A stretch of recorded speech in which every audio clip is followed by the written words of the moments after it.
Hello guys. आज मैं आपके सामने फिर से हाजिर हूँ डीएलएड अभ्यासक्रम मॉड्यूल के द्वितीय वर्ष यानी कि एसवाई के कोर्स नंबर 5 ब के साथ। आज हम फिर से 5वां चैप्टर ही कर रहे हैं और ये उसी का तीसरा वीडियो है। पहले जो हमने दोनों वीडियो देखे हैं उसमें हमने देखा था हिंदी साहित्य के स्वरूप का जो पहला वीडियो है उसमें हमने क से शुरू किया था। क था कहानी।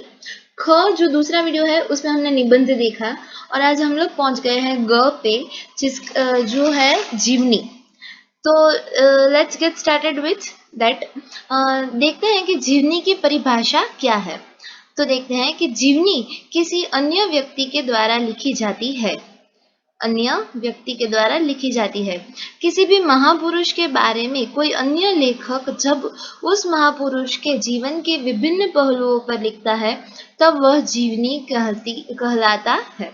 जीवनी को जीवन कथा भी कहा जाता है। क्या कहा जाता है? जीवन कथा। जीवित या स्वर्गस्थ व्यक्ति को लक्ष्य बनाकर उसके सर्वांगी जीवन का रसमय चित्रण जीवनी में होता है। देखिए यहाँ पे क्या लिखा है कि सर्वांगी जीवन जीवनी में होता है।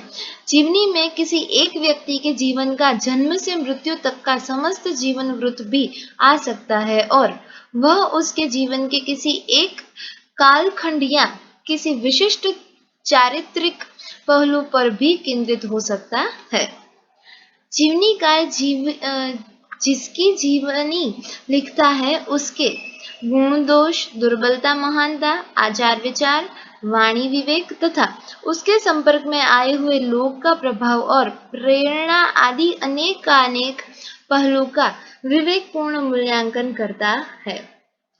जीवनी अर्थात किसी व्यक्ति या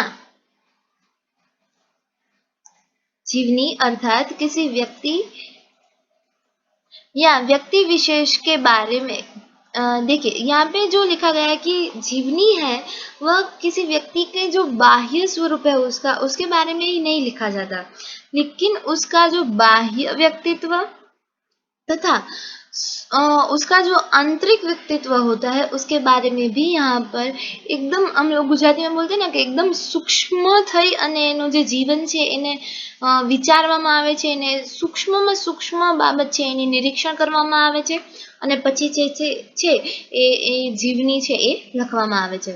तो देखते हैं कि जीवनी अर्थात किसी व्यक्ति या व्यक्ति विशेष के अंतर और बाह्य व्यक्तित्व का ऐसा सुहृदयता और तटस्थ पूर्ण कला युक्त जीवन चरित्र है जिसमें देश कला की स्पष्ट झलक भी प्राप्त हो सकती है। आगे देखते हैं कि जीवनी की परिभाषा देते हुए सुमन ने कहा है कि जीवन की घटनाओं का विवरण जीवनी नहीं है। लेखक जहां नायक के जीवन में छिपे उसके विकास को, व्यक्तित्व को, रहस्यों को, उसकी मुख्य जीवन धारा को खोलकर पाठकों के सामने रख देते हैं, तब जीवनी लेखन कला सार्थक होती है। ऊपर से मनुष्य को दिखाई पड़ने वाले रूप को दिखाकर ही जीवनी लेखन कला संतुष्ट नहीं होती, वह उस आवरण को भेद कर अंतः स्वरूप और आंतरिक सत्य को प्रत्यक्ष करती है। वाह, કેટલું સરસ રીતે અહીંયા રામનાથ સુમને આપણને જીવની વિશે કીધેલું છે કે ખરેખર જીવની છે એ શું છે। તો જોઈએ આપણે કે જીવની છે એ ખાલી જીવનની જે અમુક ઘટનાઓ છે એનું વર્ણન કરી દેવાથી જીવની બને છે? ના, એને જીવની નથી કહેવાતી। ખરેખર જીવની એ વસ્તુ છે કે જે નાયક છે એને જીવનની પાછળના ભાગમાં એનો જે સંઘર્ષ છે, એનો જે વિકાસ છે, એનું જે વ્યક્તિત્વ છે, એના રહસ્યો છે, એની જે મુખ્ય જીવનધારા છે એને છે એ જે લેખક છે એ ખોલે છે દર્શકોની સામે, બરાબર। ખાલી એ ઉપર બાહ્ય જે એની પ્રગતિ છે એને જ ખાલી લેખક છે એ દર્શકોની સામે નથી રાખતા।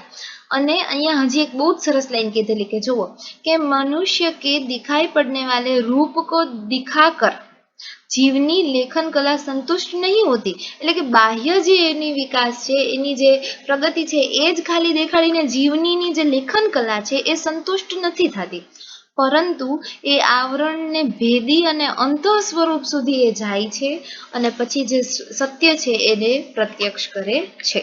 ઓકે, तो आगे જોઈએ कि जीवनी की विशेषताएं. जीवनी में प्रसंगों और घटनाओं का विस्तृत बयान होता है. प्रसंगों और घटनाओं का विस्तृत बयान. जीवन की महत्ताओं और मर्यादाओं का बयान जीवनी में होता है. जीवनी में अति प्रशंसा या अति निंदा बाधक है. એટલે કે બહુ વધારે પડતી પ્રશંસા અને બહુ વધારે પડતી નિંદા છે એના પર અહીંયા પ્રતિબંધ હોય છે. जीवनी में हकीकतों और तथ्यों का न्यायोचित और औचित्यपूर्ण आलेखन होता है. किसका? हकीकतों और तथ्यों का न्यायोचित यहाँ पे आलेखन होता है. जीवनी में तटस्थता, पूर्वग्रह रहितता और अनात्मलक्षिता होने चाहिए. जीवनी की शैली कैसी होती है? रोचक और प्रवाही होती है. जीवनी में व्यक्ति के अंतर्बाह्य जीवन की घटनाओं का विवरण होता है. जीवनी में व्यक्ति के प्रकृति यानी कि स्वभाव की विशेषताओं का आलेखन होता है. लास्ट में है कि जीवनी में कथानायक का पूर्ण अर्थात जन्म से मृत्यु तक की कथा समाविष्ट होती है. तो देखिए एकदम जल्दी से हम लोग जीवनी की विशेषताओं को फिर से रिवीजन कर लेते हैं. सबसे पहले है कि प्रसंग और घटनाओं का विस्तृत वर्णन होता है. बाद में है महत्ता और मर्यादाओं का बयान किया जाता है यहाँ पे. बाद में अति प्रशंसा और अति निंदा यहाँ पर बाधक है. चौथा है कि हकीकतों और तथ्यों को न्यायोचित और औचित्यपूर्णता से यहाँ पे आलेखन किया जाता है. पांचवा है कि तटस्थता, पूर्वग्रहितता और अनात्मलक्षिता यहाँ पर जीवनी जो लिखता है लेखक उसकी होनी चाहिए. उसके बाद है उसकी शैली रोचक और प्रवाही होती है. बाद का है कि अंतर्बाह्य जीवन की घटनाओं का यहाँ पर विवरण किया जाता है. बाद में है कि जो नायक है उसके स्वभाव की विशेषता यहाँ पर आलेखन होती है. और अंत में है कि कथानायक का पूर्ण अर्थात जन्म से मृत्यु तक की कथा यहाँ पर समाविष्ट होती है.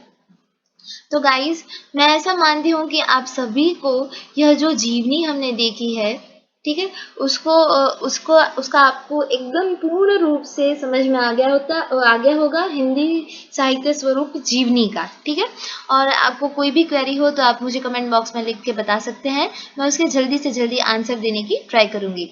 और आपको अगर वीडियो अच्छा लगा हो तो लाइक करना और शेयर करके सब्सक्राइब भी कर देना. ठीक है, जल्दी ही मैं मिलती हूँ आपको इसके बाद का जो हमारा टॉपिक है एकांकी उसको लेके. Thank you very much.